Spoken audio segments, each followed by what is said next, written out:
All right, guys, welcome back to the garage, the 10th of May 2022, and back on the 1981 Alfa Romeo Spider Veloce project.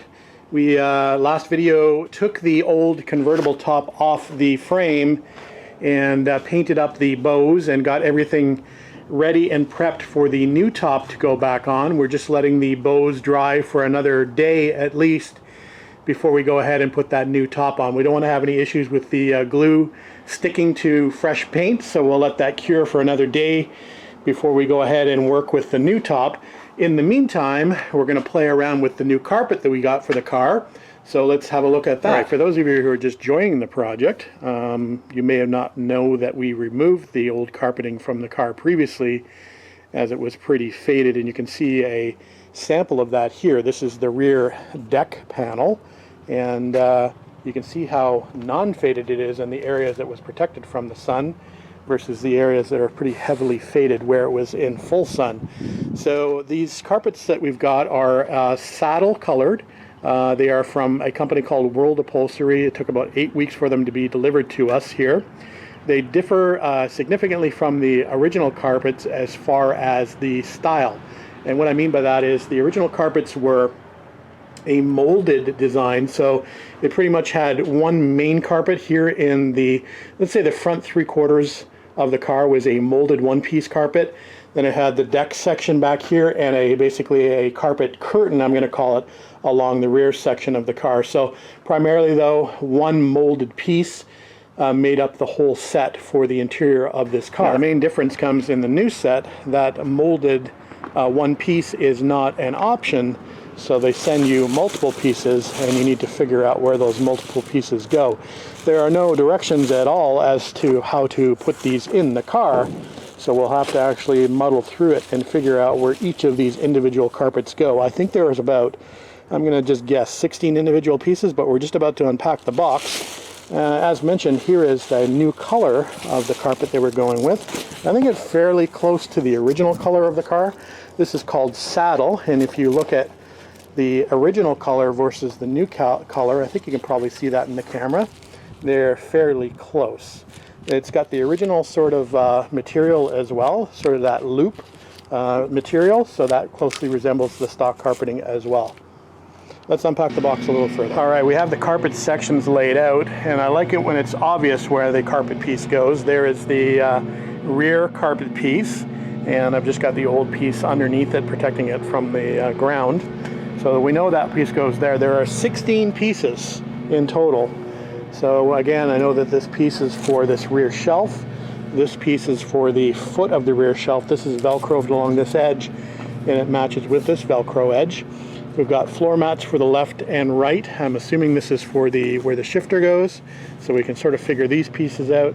As far as the rest of the pieces are concerned, I'm not really sure where they go.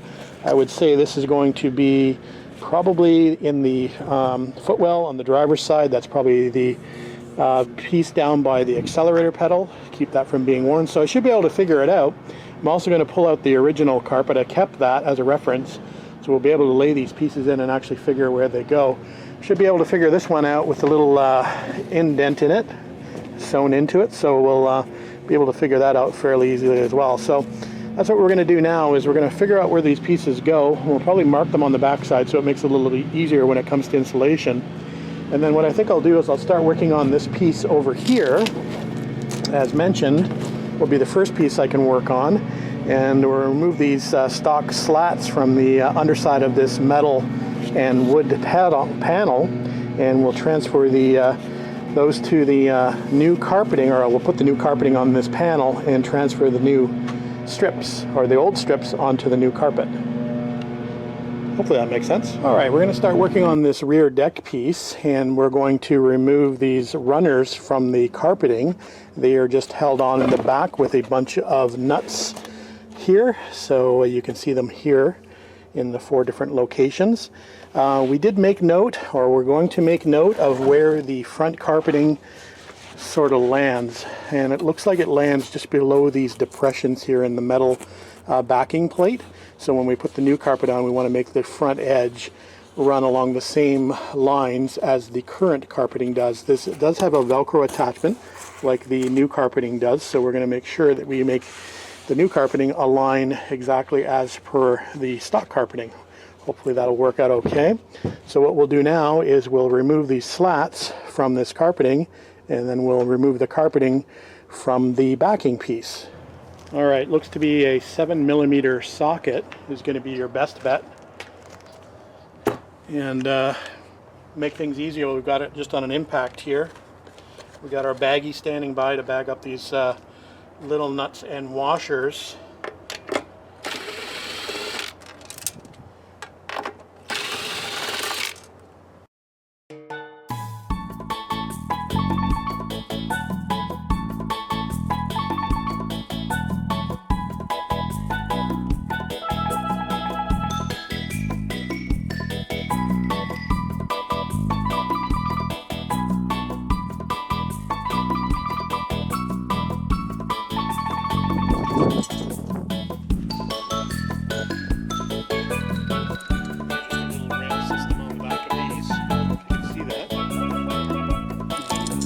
Slide along in the channel.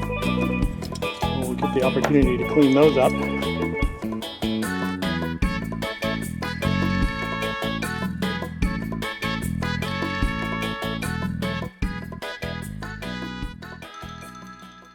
And for any of you that are interested, these are not wood, they're actually made of plastic. So anyway, I guess Alpha couldn't afford real wood, much like the gear shift knob. It's plastic. So are these rails at the rear, so not wood.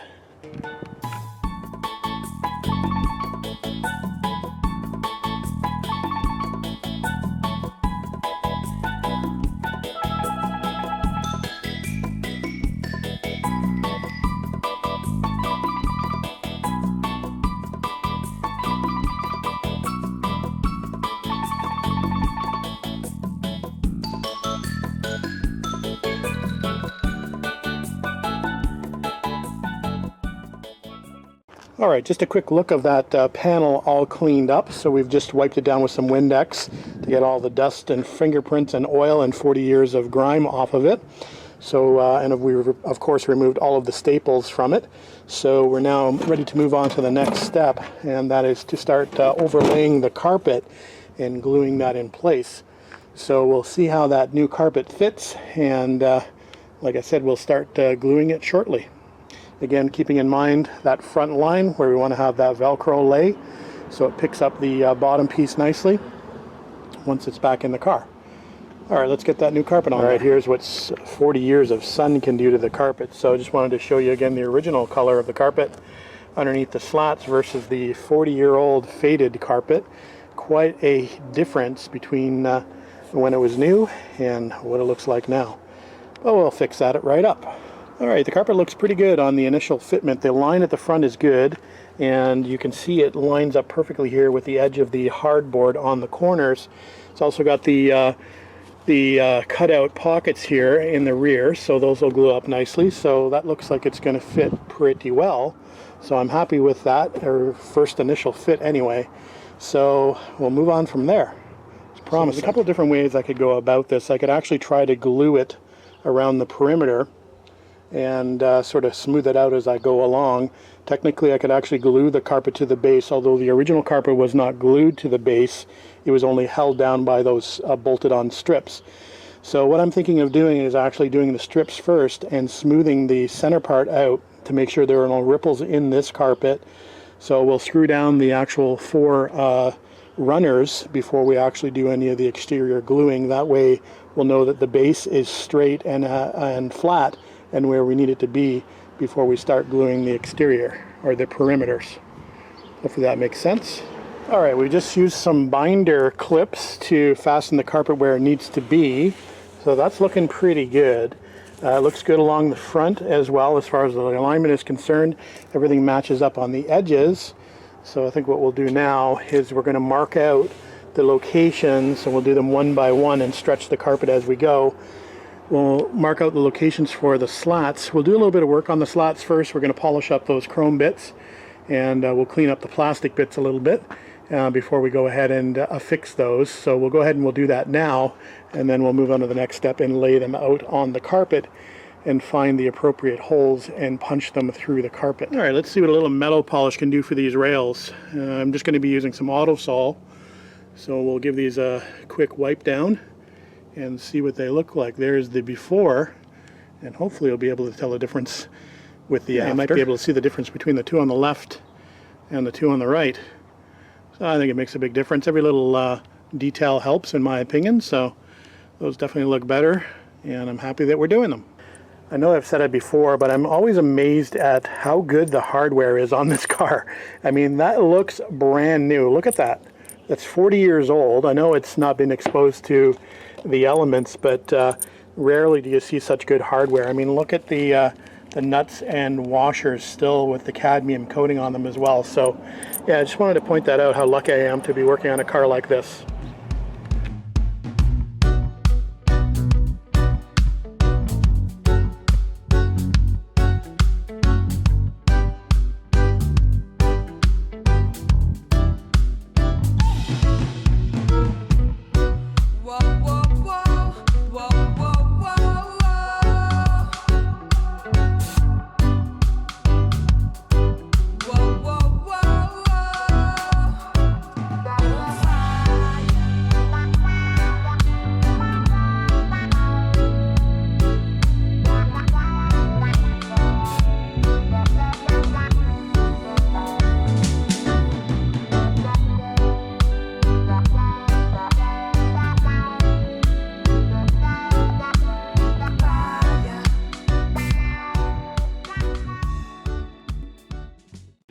All right, now that we have our rails installed loosely, we haven't tightened them down, so there's a little bit of carpet movement still available underneath those rails. What we're going to do now is we're going to move outwards, and we're going to start gluing the outers of the carpets around the forms, and we'll cut judiciously where needed in order to fit this. We're just going to be using a spray adhesive, a heavy-duty spray adhesive on the carpet backing here, on both sides obviously.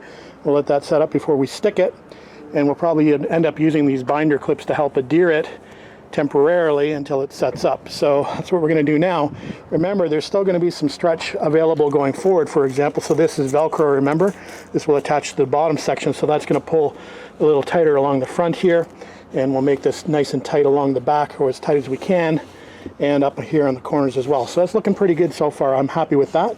So we'll go ahead and we'll work on the rest of it with the spray adhesive. All right, guys, the first piece of the puzzle is done, and I'm happy with the way it turned out. So there's the new saddle carpet done on the rear shelf, and you can see obviously the old carpet here, the old molded carpet.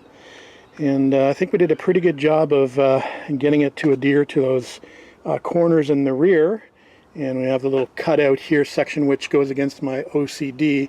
You know, it's a little bit offset to the left there as per it was from the factory. Still bothers me, but it is what it is. So that looks good, and it's ready to go in the car. Again, the front piece will pull down a little bit more. It'll attach via Velcro to the bottom piece once it's in the car.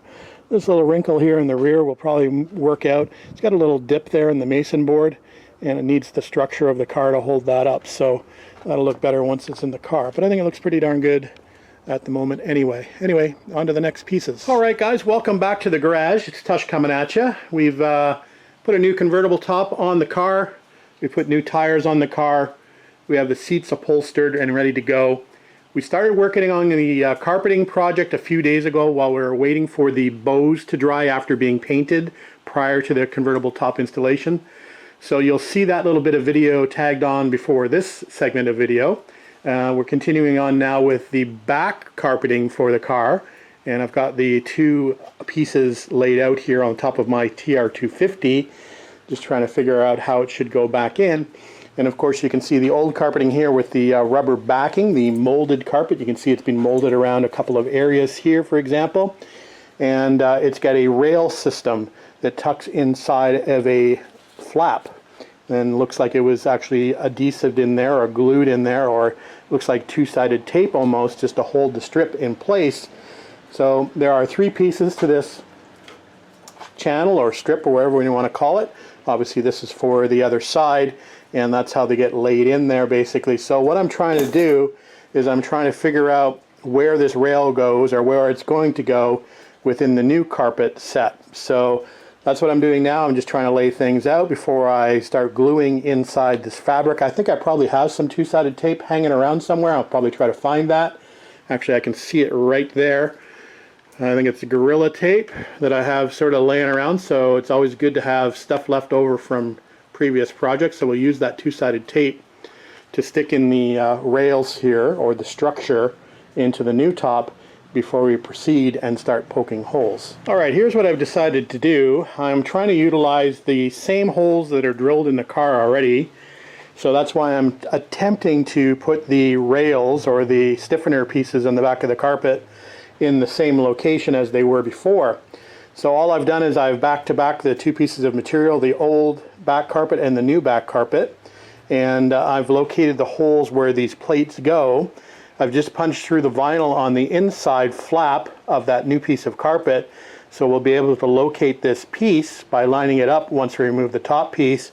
And then, as I'd mentioned before, we've got the double-sided tape here. We'll double-side tape this plate in where it needs to be inside the vinyl flap on the back of the new carpet piece. So that's the approach. So we're going to do that all the way along using the old holes to align the plates in the new vinyl flap. Hopefully that works out okay. We'll find out, won't we? All right, maybe you can see what I'm talking about a little bit better. So you can see the two holes I punched in the vinyl, one there and one there. I think you can probably see those. So what I've done now is I've applied the two-sided tape along to the back side of this panel, and what we're going to do is we're going to line up the holes and then stick the vinyl fabric to the plate in place, and then hopefully we should be aligned. Alright, now we've got our plates all installed in the rear of the carpet and glued, or at least double-sided taped. We've just started adding in our fasteners here along the center of the carpet, and what we're going to try to do now is we're going to try to install it in the car and line it up with the holes that are already drilled in the back panel. So I wanted to pre-install at least the centers to give me a shot at locating where those holes actually go. So I'll let you know how that works out. It should work out, but let's see how we do. Alright guys, not sure how well you're going to be able to see this, but so far so good. We managed to get those rails lined up with all the existing holes all the way across the top and around the sides. So that's looking pretty good. Obviously we need to do some molding with some glue in the upcoming steps around the bottoms here and some trimming, but that's pretty good for our first step anyway. And then we can move now on to the next part, which will be working more around down by the seat belts and getting the carpet to lay flat there, as well as alongside the B-post with the B-post trim in place. So we'll go ahead and we'll start working on those areas now. Alright, I think what I'll do next is I'm going to work on these two hold down locations. So it's got these two locations here in the bottom of this carpet. I've just put the top down to make it a little bit easier to work. So I figure it'd probably be good to get these located in the center of the carpet, stretched down and out, so we can use those two hold down locations to do that. So I think what I'll do is I'll get some polish out. We'll get these shined up a little bit before we put them back in, and then we'll move on to, it looks like the seat belts are going to be kind of interesting. The seat belts bolt through the carpet, or the old carpet at least, and then there's the top hold down tabs, the little turnbuckles that go here, so we'll have to figure out how to stretch those as well. So we'll get there eventually, but we're going to work on these two mounting areas first, and like I said, get the carpet stretched out accordingly. Alright, I have the little hold downs in place and the carpet stretched out, and I've got the old carpet back in here for reference. Just trying to figure out how we're going to work around where the seatbelt bolts to, and I can see that it's got quite a drastic cut in the carpet piece to get around. Let me see if I can just show this to you. So here's the cut I'm talking about for the seatbelt area, but before we get to that, there's this little turnbuckle area for the top hold down. So that's going to go up in this area here, and I think we're going to do that one first before we make any cuts for the seatbelt bolt. Here are the turnbuckles here that I'm talking about. I do have some new ones inside, so I'll go grab those. So at least I have one new one, I'm pretty sure. Anyway, so that's going to go in that location. And I think we'll do that first again to stretch the carpet before we make any cuts or do anything drastic as far as the seatbelt is concerned. We're probably going to also put in the rear shelf and see how things lay and what's exposed and what's not before we go too far and make any cuts that are not undoable. Alright, just back from doing a part search inside the house, and as you can see we've got our two new straps. They're the centerline part number on them, so if you're needing them for your car, you'll know the part number to look up. So let's go ahead and install these in the car. Alright guys, it's the next day and we're continuing on. As you can see, I put the base carpet in here with the slats, and I just put it in there primarily as I wanted to see how much of that rear carpet area is exposed where the seatbelt goes. I do need to cut that today, so I wanted to make sure that whatever I do as far as a cut is concerned, it's going to be concealed by the base carpeting. So now that I've got a better idea of how that's going to look when it's finished, I can go on and continue that back carpet piece, cut the reliefs for the seatbelts, and bolt the seatbelts in. Alright guys, seatbelts are now in, and you can see the relief cuts I made in the carpet so they would fit more nicely around that curvature around the wheel well. And I think that's laying pretty well now. So I think the next step for me is to dig out this little rear bulkhead piece. It's obviously different than the original carpets because this would have been part of the molded one-piece carpet. So let's pull that out. I know it's got a Velcro edge on it that attaches to the Velcro flap here on this base piece. So that should be able to find that fairly easily. So I think what we'll do is we'll attach that piece, and then I think we're going to have to go after the B-post trim pieces after that and move our way forward. Alright guys, here's that next piece to go in. So it's this little piece here that's going to cover this, as mentioned, this rear bulkhead. So this one does have a couple of those cargo hold down brackets. So I've got these two brackets ready to go here. And again, we're going to find the pickup locations for those on the sheet metal behind. That'll hold it in place temporarily. Of course, that top Velcro strip is going to attach to this Velcro strip, so that should hold that. I'm not sure whether I'll need any more glue other than the holders, the cargo hold downs, and that Velcro strip. It may tuck underneath some floor carpeting, so I'll glue it if required. If not, we'll just leave it be and hold it in place just with the screws, and we'll go from there. We may come back and revisit and add glue if required. Alright, there's that rear panel installed just with the hold downs in place. So we're going to fit the rear panel back and see how we did. Just a quick note on this rear carpet piece, we did actually cut a couple of notches here because this is where the rear shelf actually bolts to. So we've just made a little bit of clearance there for that. And we'll probably bolt that right through the carpet just to hold the carpet down a little bit more in the back. So that's the plan now, is to refit this rear shelf. Right, I think that's going to work out okay once we get the rear shelf fastened back in place. So there's 4 screws along the face of this shelf, as I noted on my bag here.